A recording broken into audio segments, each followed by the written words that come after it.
Why isn't Donald Trump coming tomorrow? Because he has a 4-year-old mentality, and he's having a he's having a tantrum.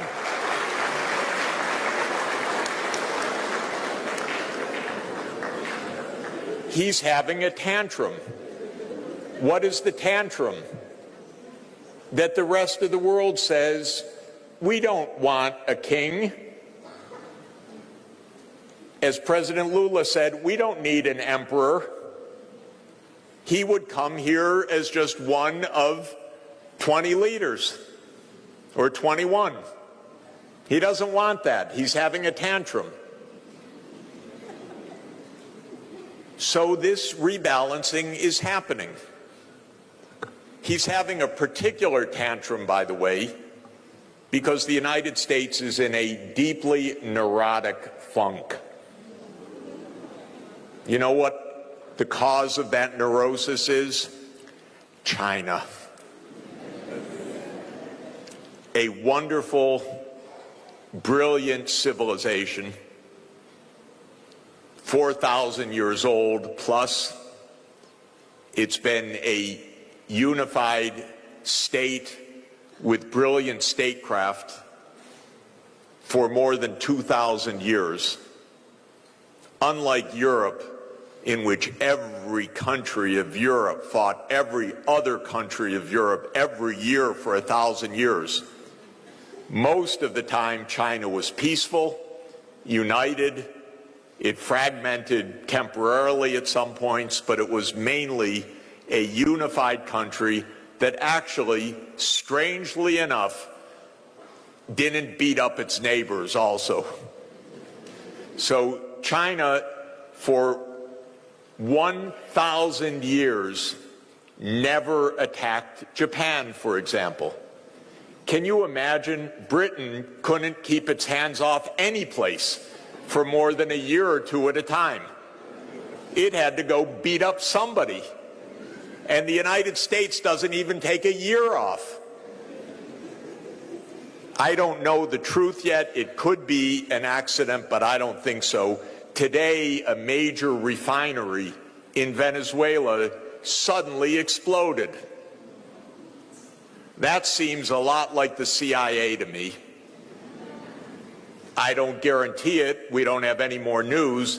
But last week, President Trump said he had assigned the CIA to operations inside Venezuela, and a week later, suddenly the biggest refinery blows up. So the United States can hardly go a week at a time without trying to kill somebody. But China actually goes centuries without attacking its neighbors. So China went for 1,000 years without once invading Japan, a near neighbor, even though China was much more powerful.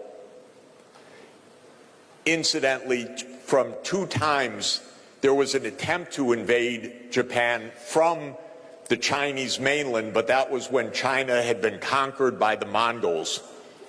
So 800 years ago, roughly, they tried twice. The Mongols tried to invade Japan, and they were defeated both times. But the Chinese never tried. The Japanese actually, sadly, invaded China many times, but never the other way around. And the Chinese never invaded Korea. And the Chinese did invade Vietnam once, but that was 615 years ago. And then they had a skirmish for 1 month in 1979. Other than that, that's the so-called enemy of the United States. So that's why I call it a neurosis. China's the least threat possible. Doesn't threaten anybody. Doesn't attack anybody. Hasn't been in any war for 46 years, and the war that it was in 46 years ago lasted 1 month. That's when Vietnam toppled a government in Cambodia that China viewed as an ally, and so it punished Vietnam for a month. for having overthrown their ally in Cambodia. Other than that, no wars for more than 4 decades. But we're in a funk because the American idea is you have to be number one so you can boss everyone else around. And by the way, we learned every trick we know from the British, who did that for 200 years before that. So that's where the geopolitics comes in. So while the United States wasn't watching, and I know they weren't watching because they're not very clever there in Washington, I have to tell you, and they don't understand much of economics at all.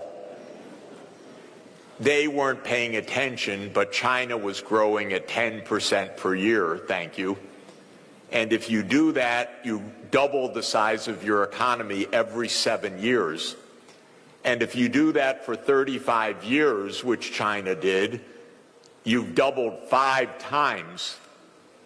And doubling 5 times means you've grown 32 times. And if you continue beyond that, China has increased the size of its economy 40 times since 1980. 40 times. It's now a bigger economy than the United States. It's a much bigger industrial power. It is technologically more advanced than the United States in most sectors, not all, but in most sectors right now. When you drive your vehicles 10 years from now, they will be Chinese electric vehicles. And even if you happen to drive a Tesla, that's a Chinese vehicle, by the way, with Elon Musk at the top. But it's the gigafactory in Shanghai that gives it even a chance to compete. So China made it, and that's why we're at the end of yet another cycle. The European imperial age is over. The British imperial age ended in 1945, and the U.S. imperial age is ending right now.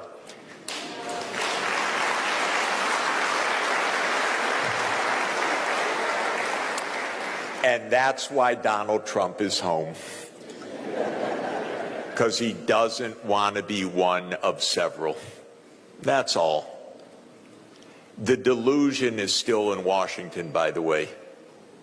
It's not over. It's still a powerful country. It's still a dangerous country. It's got too big a military. It still has its hands on the valves of the international payment system to a large extent. It can turn on and off the spigot for countries that are vulnerable. Remember, the IMF and the World Bank are U.S. institutions, even though they are multilateral institutions. They were founded for not bad purposes, by the way, but they are American-dominated institutions, and that gives continuing power. And I always emphasize geography in thinking about economics. So the geography is that at Pennsylvania Avenue, which is where the White House is, now there's a West Wing and no East Wing because he knocked it down a couple weeks ago, this idiot. Excuse me. Sorry. It's true. I'm just being technical. At 16th in Pennsylvania is the White House. 15th in Pennsylvania is the Treasury Building. 17th in Pennsylvania is what's called the Executive Office of the President of the U.S. 18th in Pennsylvania is the World Bank, and 19th in Pennsylvania is the International Monetary Fund. So it's only 2 blocks from the president's office to tell the IMF what to do. You don't even need to text it. It takes 30 seconds to walk across the street to say, veto that country's program. And that's still power. But it's power that is fading. It's fading in part because of the BRICS. Because the BRICS are saying, we don't need to be under the thumb of a U.S. empire. That's what President Lula said when he was hosting the BRICS this summer, and Trump put on a tariff on Brazil because he didn't like a court proceeding against the preceding president who had tried to make a coup. And so he put on a penalty tariff, and President Lula said, we don't need an emperor, and we're not going to succumb to this kind of pressure. So the BRICS, of which you are an esteemed member, the S in BRICS, remember the 10 BRICS countries: Brazil, Russia, India, China, South Africa, and now Egypt and Ethiopia, the United Arab Emirates, Iran, and Indonesia. The 10 BRICS countries have 46% of the world population. Thank you. And 41% of the world GDP. And they can look at the G7 and say, who are you? And that's what they're doing. So this is the new phase of geopolitics. The world is not falling apart, but the US and Europe are having a tantrum. That's different. And the world is not fragmenting. The US is isolating itself. It doesn't even go to the parties anymore. It puts on tariffs. It says, you can't have our market. And the rest of the world says, okay, because your market's not so important for us. And Trump said, okay, we're going to punish you, China, for being so successful, by the way. We're going to put 100% tariff on you. And the next hour, China said, okay, we're putting 120% tariff on you. And then Trump said, okay, we're going to restrict any advanced chips going to you. And China said, okay, no rare earth magnets. And the U.S. within a half an hour said, we surrender.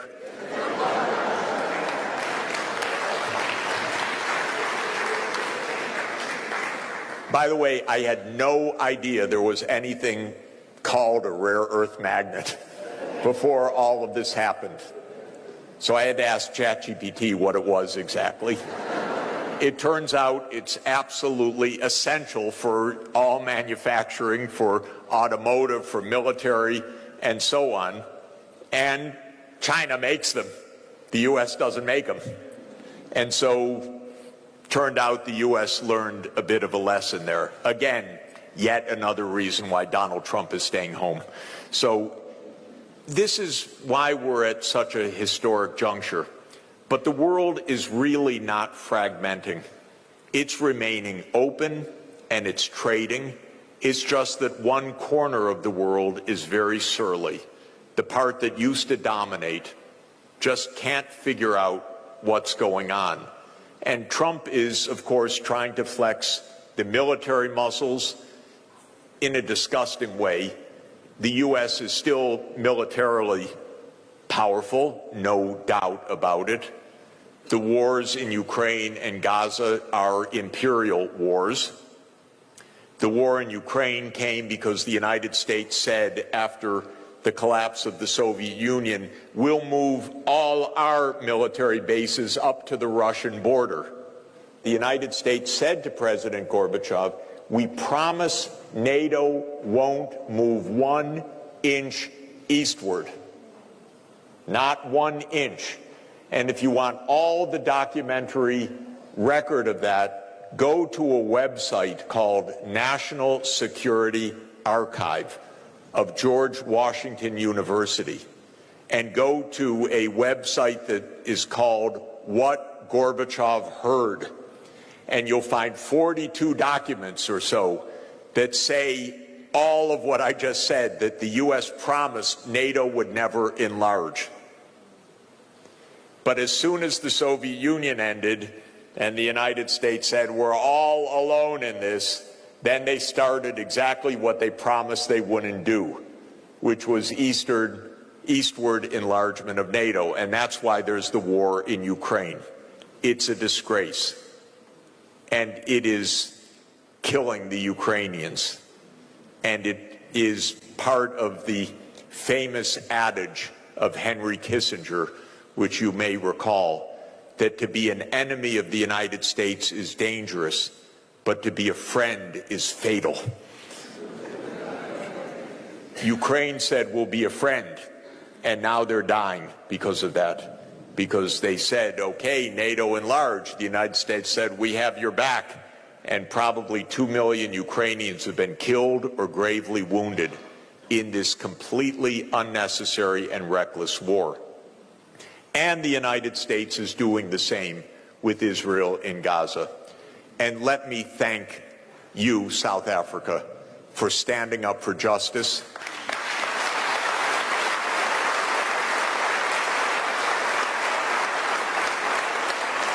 It was very brave, very right, very precise to launch the International Court of Justice case on Israel's violation of the 1948 Genocide Convention.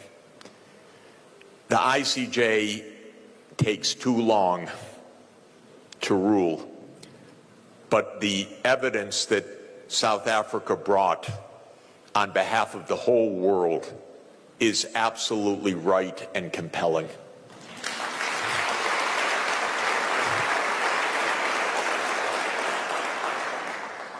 I want solidarity. I want solidarity across countries and across the world. And for Africa, solidarity for me means African unity, true African unity. African unity started as an organizational form in 1963. The United States, Britain, and France hated it. They don't want African unity.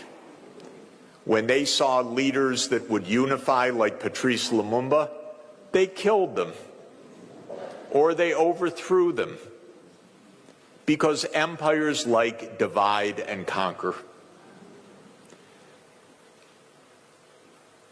The colonial period left Africa with 54 or 55 countries, depending on how you count it. That's a lot. And each one by itself cannot achieve the future that it wants. It can't resist the diplomacy or the attacks on diplomacy by itself. It can't resist the pressures. It can't resist the financial squeeze. It can't resist the instabilities that come from a market that's too small. Unity is the key. Solidarity is the key. And also, this is why this university is so crucial, because you are not only the University of South Africa, you are a South African university all over Africa. So I'm reading UNISA as Universities of Africa, because you are not only the leader here, but you're a leader across the continent. And so on your own campuses and your connections with other universities around this continent, work together to pull the unity of knowledge, of education, of training, and of good advice to the national governments and to the empowerment of the African Union as a true union. And I want Africa to make the continental free trade area really work. I want